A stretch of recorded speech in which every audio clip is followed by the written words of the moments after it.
9 cajas, 250 kilos de papeles, 19 agendas, 21 cuadernos, conversaciones con el rey, presidentes del gobierno, anotaciones a pie de página. El jefe del CSIC, el hombre que hizo grande los servicios de inteligencia de este país, Emilio Alonso Manglano, lo escribía todo al llegar a casa. Después de jornadas maratonianas, apuntaba cada detalle de lo que había hecho durante el día y lo guardaba. Imagínense tener todo ese material y que la familia diga, hagan con él lo que ustedes quieran, pero que este país recuerde a Emilio Alonso Manglano como un hombre grande. Y no por las últimas escuchas que al final de su etapa ensombrecieron la tarea del CSIC. Eso es lo que ha hecho Javier Chicote y Juan Fernández Miranda en esta maravilla de libro, El jefe de los espías. Bienvenido, Chicote, ¿cómo estás, amigo? ¿Qué tal, querido amigo? Encantado de saludarte, como siempre. Un gusto. El día que recibes ese material entiendo que no te lo puedes creer. Fernández Miranda y tú alucinando, ¿no? Pues mira, yo lo recibí en un bar, sí, te lo confieso, porque en realidad primero contactan con Juan Fernández Miranda, compañero mío de ABC y amigo personal, y él empieza a ver ese material y dice, madre mía, esto es inabarcable. Entonces un día, al cerrar edición en el periódico, me dice, oye, vamos a tomar algo que te quiero comentar una cosa y tal. Y nos acercamos pues a un bar que hay al lado de la redacción y nada, me dice, oye, ábreme un momento el coche que he dejado ahí una cosa, y vuelve con un cuaderno antiguo de anillas, tamaño cuartilla, tapas azules, que era el primer cuaderno que estrena Emilio Alonso Manglano cuando es nombrado jefe del CSIC. Sí. Y me dice, ¿te acuerdas de Manglano? Digo, sí, el de las escuchas. Sí, me acuerdo perfectamente. Pues este cuaderno es suyo. Y me dice, mira, y me enseña una hoja que dice, en una reunión de oficiales se habló de formar un comando que ejecute a Cebrián y Pedro J. Y digo, ¿pero qué es esto? Esto es de Manglano. Y mi siguiente pregunta fue, ¿y hay más? Y me dijo, sí, hay más. Hay más y te necesito porque yo solo esto no puedo asumirlo. Y entonces, bueno, me estaba convenciendo porque sabía que no era fácil meterme en una nueva aventura de estas, pero cuando vi el material que era dije, sí, nos ponemos ya. Es inédito, nunca jamás pensamos que el jefe de los espías lo anotaba todo, que es justo lo que él recomendaría a los suyos no hacer nunca, ¿no? Recomendaría al presidente de gobierno y altos cargos. ¿Por qué lo hizo? Bueno, hay que decir que Emilio Alonso Manglano, él ya anotaba, sus primeras anotaciones son de los años 60.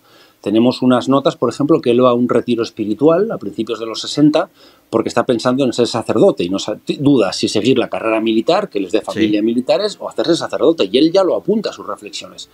Dice, ¿por qué quiero ser cura? Para ser un buen sacerdote, para predicar. El demonio está ahí. Dios me ha llamado y pone no. Y efectivamente, así empezamos el libro. O sea, lo apuntó todo siempre, era una afición. Le llamó Alberto Liart. Entonces es un hombre que ya tenía esa costumbre de apuntar con disciplina militar, lo apuntaba para él y apuntaba lo más importante, las conversaciones que mantenía con personas como el rey, como Aznar, Felipe González, Narcís Serra y también otras cuestiones mucho más militares que periodísticamente tienen menos interés, pero esas también las apuntaba. El misterio es por qué eso no se destruyó. No sabemos la verdadera razón. Lo que sí que sabemos es que no le dijo a nadie cuando yo muera entregad esto a unos periodistas. Eso no ocurrió. El caso es que al final quizás le dio pena, eran unas agendas de cuero todas iguales, que era el fruto de su memoria de toda una vida, y quizás pensó en destruirlo y no se atrevió y lo fue dejando y falleció, y en una casa familiar pues ahí estaban en un trastero hasta que sus hijos nos dijeron que lo miráramos y fue tan apasionante esto, la prueba más palpable de que nadie jamás había visto estos papeles, más allá de una mirada superficial, es que muchos cuadernos, las hojas se habían pegado unas con otras y al abrir crepitaban, se iban despegando, la tinta se había impregnado porque nunca nadie, imagínate, Albert, tú como gran periodista que eres, la emoción de decir, yo soy la primera persona que está abriendo este papel, este cuaderno que escribió el hombre mejor informado de España. Es brutal, yo creo que es un testimonio para la historia, lo vuestro. Este libro no es para descubrir secretos, sino para conocer la verdadera historia de la transición de este país y de los primeros años de democracia. Vamos al interior, porque hay tanto que contar. Vamos a contar verdades, La familia saudí, y está en vuestro libro, entrega a Juan Carlos I un crédito de 50 millones de dólares a interés cero. Sí. 20 millones invertidos y 30 en el banco. Esos 30 generaron comisiones y ganancias de 18 millones de dólares. ¿Estamos hablando del origen de la fortuna de Juan Carlos I, del rey? Sí, efectivamente. En las notas de Manglano está el origen de la fortuna oculta del rey Juan Carlos y está específicamente en esa nota a la que hace referencia, que es una anotación de mayo del año 89, en el que Manglano va a una audiencia con el rey. Hay que decir que Manglano, además de ser jefe del CSID y por lo tanto jefe de la inteligencia más que del gobierno del Estado, era amigo personal del rey Juan Carlos, ya había sido juanista, había sido partidario de su padre y era un consejero del rey, además de ser el jefe de los espías, ¿no? Entonces llega allí y no sabemos muy bien por qué en ese momento, por qué ese día de finales de mayo del 89, el rey le cuenta cómo se financió la transición y le cuenta cómo empieza su propia fortuna, porque le dice, el rey saudí me dio 36 millones de dólares para la transición. Esto se supone que se gastó pues, en los partidos políticos, en la UCD sobre todo, sí. Y luego dice también, lo que tú citabas, que le dan 50 millones de dólares a interés cero. En esa época, además, que los tipos de interés eran altísimos. Invirtiendo ese dinero, que luego se lo renuevan en 50 más, se obtienen unas primeras ganancias de 18 millones de dólares. Que eso es dinero que se queda al rey y que se lo queda fuera de España. Yo lo que creo es que el rey... recordemos que la monarquía española es una monarquía restaurada, que el abuelo del rey tuvo que salir de España con la llegada de la República y que él cuando llega no sabe qué va a ser de él, y los Borbones están considerados como una casa real pobre, ¿no? Entonces empieza a hacer su rinconcito en Suiza, ¿no? Y se empieza haciendo con esos dineros saudíes. El rey consigue financiación para pagar los nuevos sistemas de la democracia española y a la vez él se queda un trozo. Estos créditos a interés cero, que si te dan un crédito a interés cero de esas características, además es como que si te están regalando dinero, equivaldría a lo mismo, ¿no? Porque simplemente invirtiéndolo a un tipo fijo, pues ya estás ganando dinero. Tanto es así que en el año 91 hay una nota de Sabino Fernández Campo, personaje interesantísimo, en la que le dice a Manglano, don Juan Carlos tiene 5.000 millones de pesetas en Suiza. Ese rinconcito que empezó a hacer en la transición, pues se va creciendo y se convierte en una gran fortuna fuera de España, por supuesto sin declarar a Hacienda ni a nadie, y al final es una fortuna envenenada, porque a ver qué haces con ese dinero, ¿no? Y si a eso ya sumamos lo que ya conocemos, lo que ha pasado después, Corina, la renuncia a la herencia por parte del rey Felipe, etc., etc., etc., podemos comprender qué es lo que ocurrió y qué es lo que pasó. Y además en el libro, esto ya, quien quiera que lo vaya a mirar el detalle, esos 50 millones y luego son 100 millones de dólares más, esos préstamos tienen una devolución muy, muy curiosa porque no es el rey quien lo devuelve. ¿Quién lo devuelve? Pero hay que dejar a los lectores algo, pero lo devuelven otros jeques distintos. Otros jeques. Que lo prestaron. Yo quiero... Se encargan de hacer la devolución. Quiero poner en valor que trabajas jefe de investigación de ABC, también está ahí en el equipo directivo Fernández Miranda, periódico monárquico, y Manglano, monárquico hasta la médula, que se iba a Estoril a visitar a don Juan de Borbón. Es decir, esto está hecho desde el cariño a la institución, que nadie busque aquí perjudicar a don Juan Carlos, sino conocer la verdad, ni más ni menos. Claro, y llegar es muy importante lo que digo, porque hemos estado tapando algunas cosas durante años, pero hombre, todo tiene un límite y creo que ese límite ya es evidente que llegó a la frontera, ¿no? Vamos a más. Para aclararlo de una vez por todas, el rey frenó el golpe del 23F, según dices en tu libro por las notas de Manglano, y varios detalles importantes. El general Armada le dice al rey, el voto de los socialistas lo tengo yo. O sea que si yo estoy ahí de presidente del gobierno, el PSOE me apoya. Y sin embargo hay otros líderes del golpe que dicen el rey está metido hasta las trancas. ¿En qué quedamos? Bueno, es que del 23F hay infinidad de teorías. Yo el otro día estuve tomando un café con un militar que era un joven militar cuando el 23F y estuvo, ahora tiene 80 y tantos años, ya está jubilado, pero en ese momento fue de los que fueron al Congreso y me decía que el golpe quien lo estaba dando era el Partido Socialista. Es decir, aquí cada uno arrima el ascua a su sardina. Entonces, yo la verdad absoluta sobre el 23F no la sé. Lo que sé es lo que el rey le cuenta a Manglano. Y lo que el rey le cuenta a Manglano, además, nada más ocurrir el 23F. Y no se lo cuenta para que se publique, se lo cuenta en confianza. Entonces, insisto, esta es la versión que da el rey, pero la versión que da es que Armada efectivamente le dice que tiene los votos del Partido Socialista, que puede haber un cambio, que ellos lo pueden pilotar, y el rey le dice que no. Es más, Armada llama 2 veces, que no se sabía exactamente cómo habían sido las llamadas, pide permiso para ir a Zarzuela y no se lo da. El rey, que por cierto, porque muchas veces se ha dicho que el rey estaba, ¿no? Este militar del que os hablo me dice que sí, que el rey estaba en ello, pero que luego decidió cambiar de caballo, ¿no?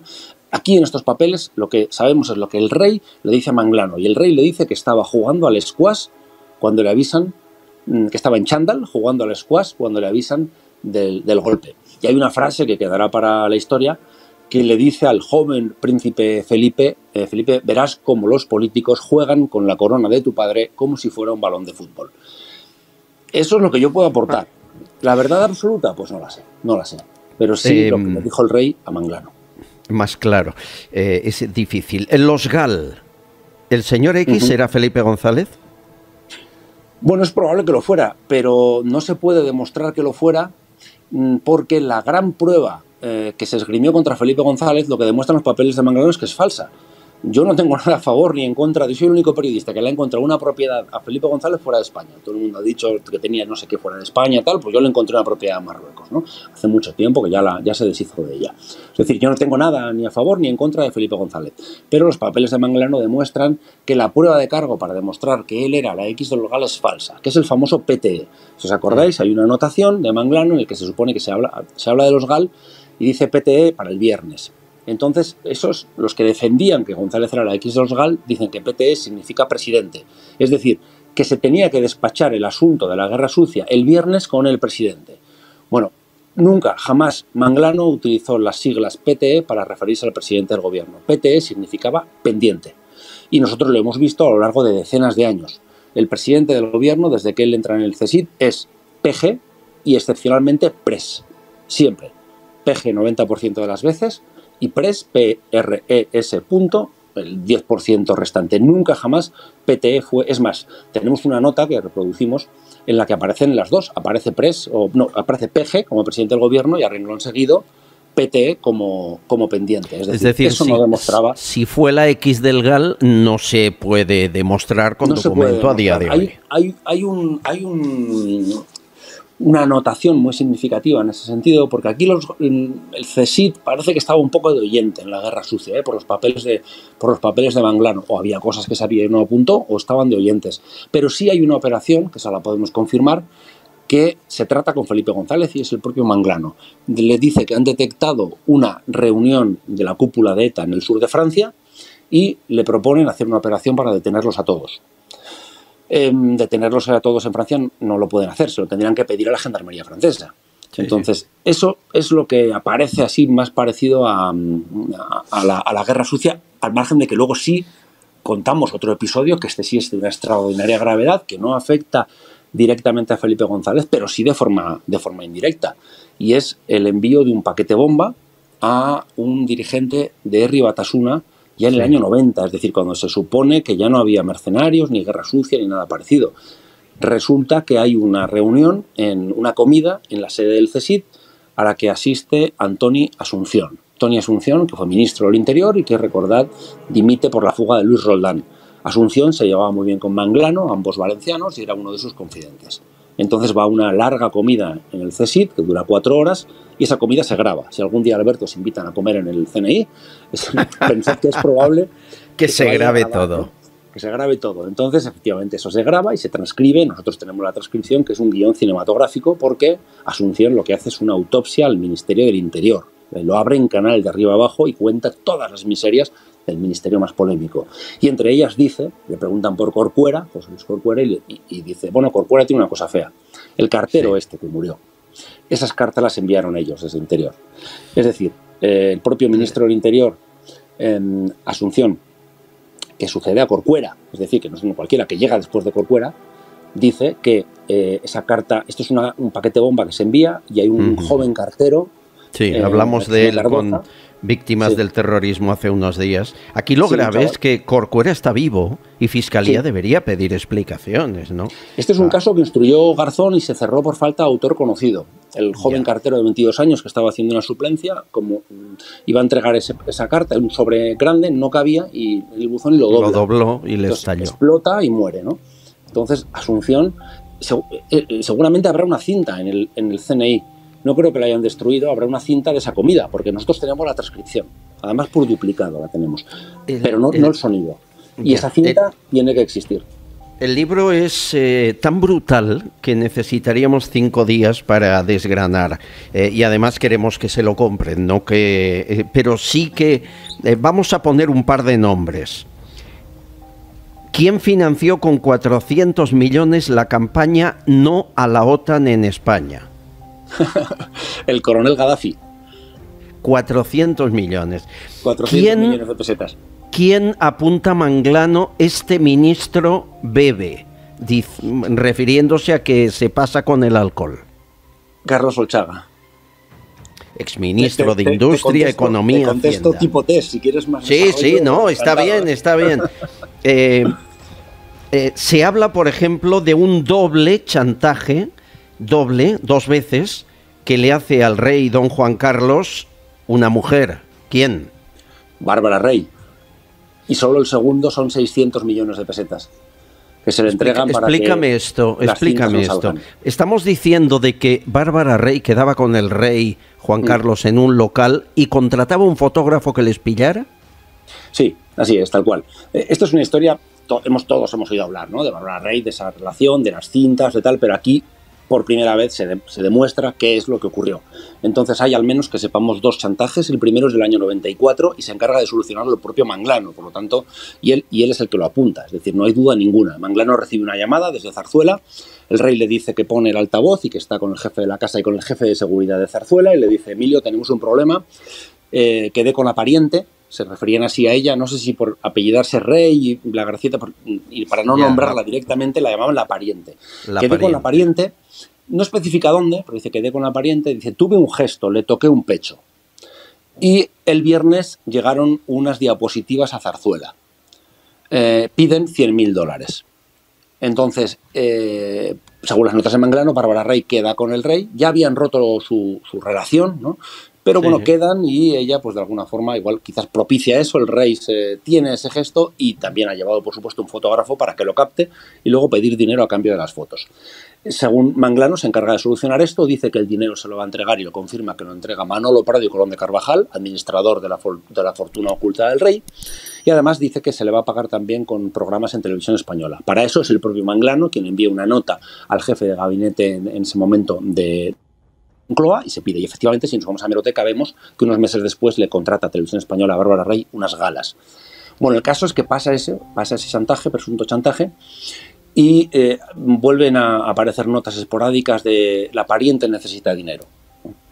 Hasta que ya, una vez que ha dimitido Manglano dimite en junio del 95 por las escuchas, y ya en el año 97 ocurre la segunda parte del chantaje, que es la gorda, ¿no? Entonces, ahí directamente, y esto se lo cuenta el rey a Manglano, le dice: se ha comprometido a firmar un documento, hay 3 vídeos, 2 en el dormitorio, 1 en el salón, se habla de 3 cintas, y parece ser que había una revista, una publicación alemana que podría publicarlo.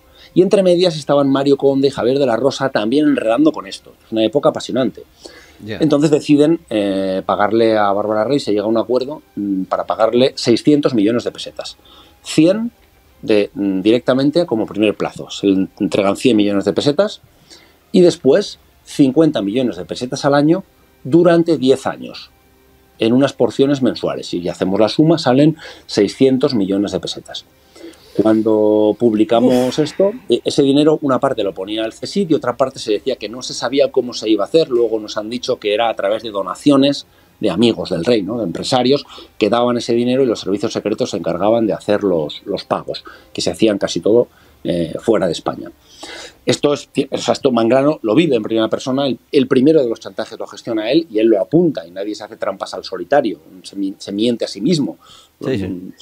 Y además, en este caso, después de publicar el libro, en una entrevista en televisión preguntaron a Alberto Sainz, que fue el primer director del Centro Nacional de Inteligencia con Zapatero. Y él lo confirma y dice que fue él quien puso fin a esos pagos. Este asunto, Albert, fue tan sumamente grave que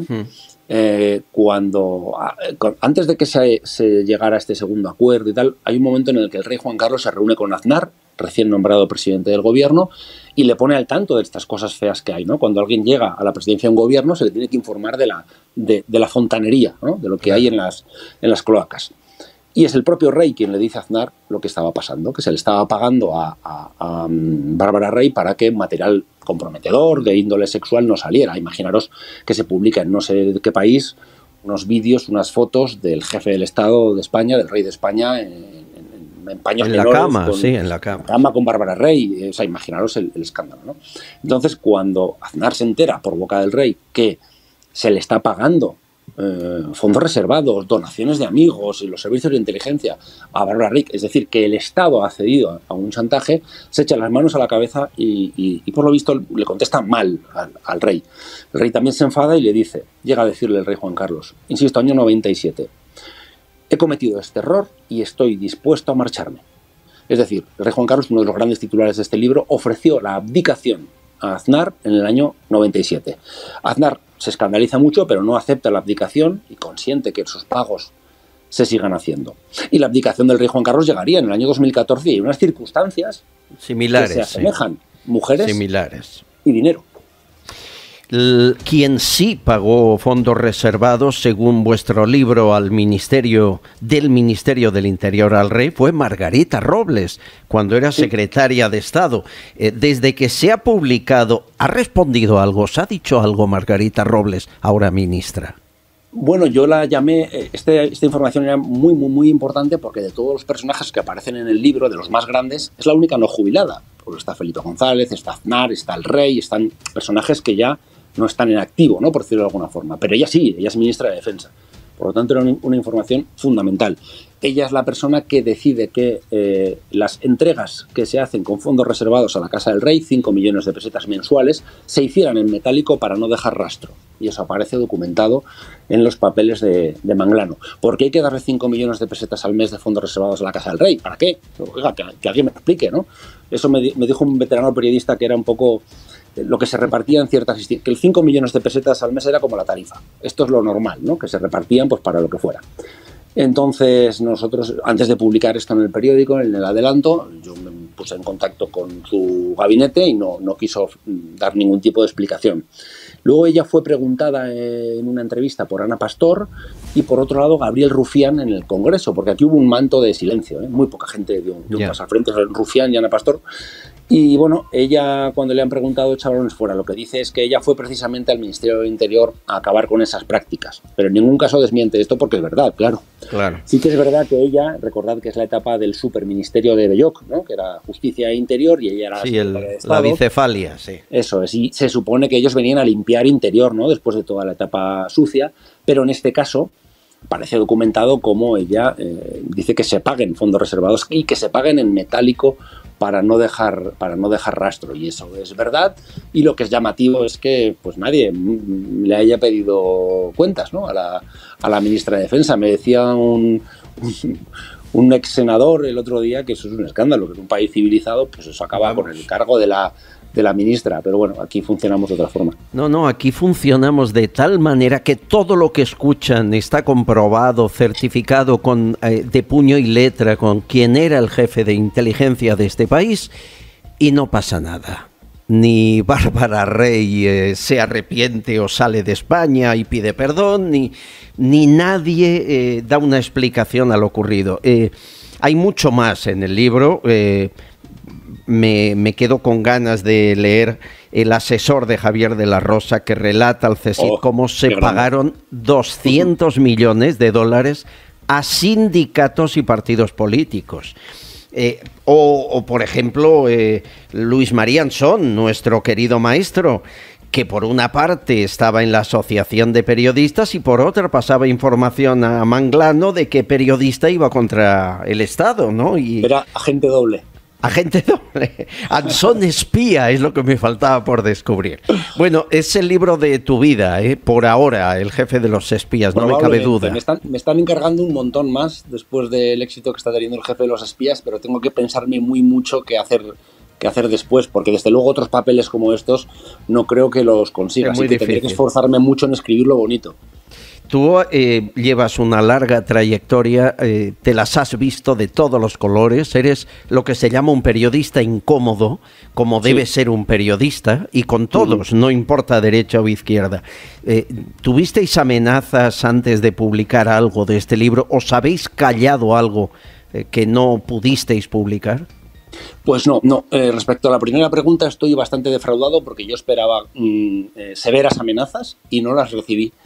Y de hecho fue todo estupendamente bien. Como tú antes resaltabas, nosotros trabajamos en ABC, Juan es adjunto al director y yo soy el jefe de investigación, y hemos publicado en portada de ABC: Zarzuela pagó a ETA 600 millones de pesetas del rescate de Diego Pardo y Colón de Carvajal, por ejemplo. O esto de los fondos reservados de Margarita Robles a la Casa del Rey. No pasó nada. Y no pasó nada. Esto en otro periódico, ha habido ciertas presiones, pero en otro periódico con unos papeles a la contra de su línea editorial habrían despedido a los periodistas directamente. Y nosotros hemos sacado 10 entregas que eran 10 bombazos, muchos de ellos contra nuestra línea editorial, y apenas ha habido protestas ni de los lectores. Hubo algunas gestiones por parte del CNI, querían saber lo que estaba pasando, tocaron a algún amigo mío, pero eso fue todo. Y al principio teníamos miedo porque nosotros trabajamos en riguroso secreto, solo lo sabían esto, los hijos que entregaron la documentación y nuestras respectivas mujeres, y nadie más, y así trabajamos varios años, y hasta que no estuvo todo escaneado y puesto a buen recaudo, no respiramos tranquilos porque pensábamos que nos podían entrar en casa, robarnos los papeles, lo que fuera. Pero yo, en lo que he podido comprobar, no he visto. Lo que sí ha habido es orden de silencio. Una vez que hemos publicado, silencio absoluto por medios que, por supuesto, pues tampoco son tan valientes como tú, Alberto, como otros, que hay gente que entiende el periodismo de otra forma, y ha habido determinados medios que no han dicho una sola palabra sobre este libro, que contiene una información brutal, que no recuerdo otro libro. Haz una lista de similar. Los que han callado, porque es evidente que tienen que pagar favores. Claro, hay muchísimos que han callado. Hombre.